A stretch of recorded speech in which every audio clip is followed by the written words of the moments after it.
Ja. Ich fühle mich in meiner Bescheidenheit gestört. Okay. S'il vous plaît. Manifeste pour la Palestine.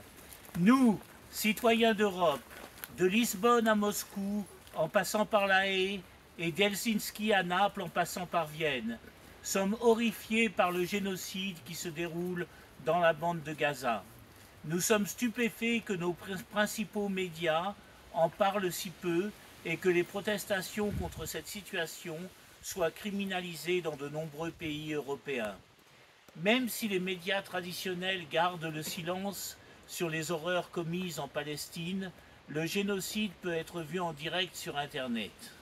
Nous sommes horrifiés par le fait que des snipers tirent délibérément sur des enfants, horrifiés par les images de cadavres d'enfants déchiquetés par des bombes, de personnes brûlées vives, même dans les camps de réfugiés définis comme zones de sécurité. Horrifiés par les attaques ciblées contre des hôpitaux, des écoles, des convois humanitaires et des journalistes. Gaza est déjà le crime du XXIe siècle et rien ne peut le justifier. Nous, citoyens d'Europe, exigeons aujourd'hui que ce génocide cesse immédiatement.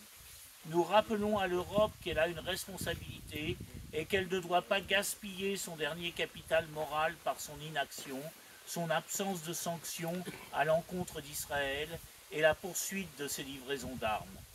L'appel bien trop tardif et bien trop timide des quelques 20 gouvernements, dont certains européens, qui se contentent d'exiger un cessez-le-feu est loin de nous sembler une action gouvernementale appropriée. Nous constatons avec respect que la Charte des Nations Unies est désormais appliquée par des États non européens de la communauté internationale, comme le groupe de La Haye, qui décide de mesures concrètes au lieu de se contenter de lancer des appels sans suite.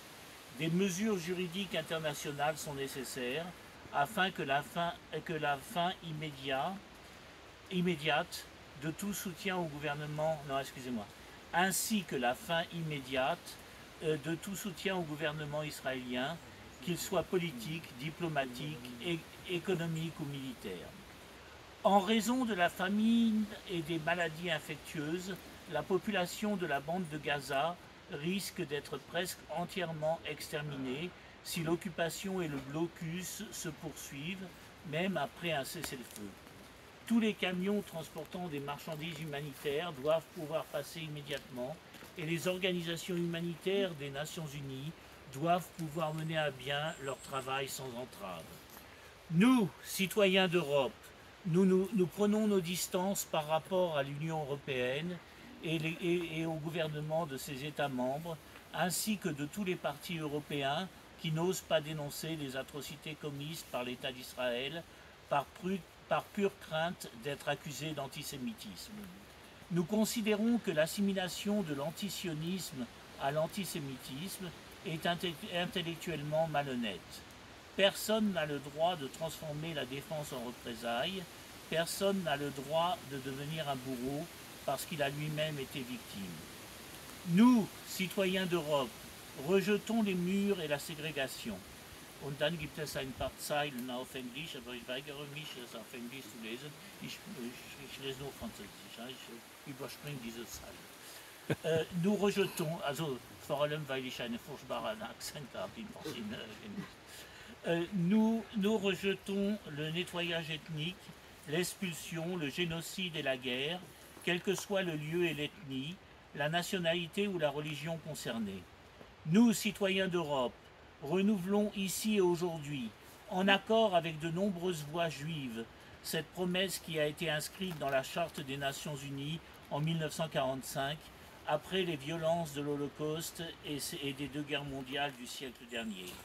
Nous ne resterons plus les bras croisés face aux crimes de guerre, au génocide, à l'occupation illégale et aux attaques du gouvernement israélien contre d'autres pays qui se déroulent sous nos yeux. Israël n'est pas au-dessus du droit international et de la Charte des Nations Unies. Nous, citoyens d'Europe, saluons donc les protestations israéliennes qui réclament la fin des crimes de guerre et des lieux de torture de leur propre armée. Ces militants pacifistes israéliens mettent eux-mêmes en garde contre la fascisation de la société israélienne qui s'exprime dans les innombrables déclarations racistes et fascisantes des ministres israéliens visant à la destruction et à l'expulsion définitive de la population palestinienne qui a commencé en 1948 avec la première Nakba. Nous, citoyens d'Europe, exigeons la reconnaissance de l'État palestinien. Nous sommes solidaires des Palestiniens et des Juifs antisionistes du monde entier qui se prononcent en faveur d'une coexistence pacifique entre les peuples sur la base des résolutions de l'ONU et des décisions de la CIJ.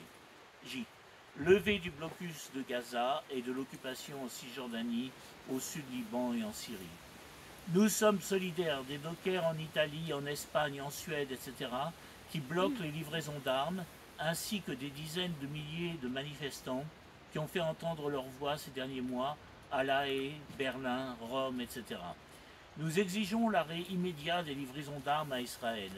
Nous exigeons la suspension de l'accord d'association entre Israël et l'Union européenne jusqu'à ce qu'Israël ait mis en œuvre les résolutions de l'ONU.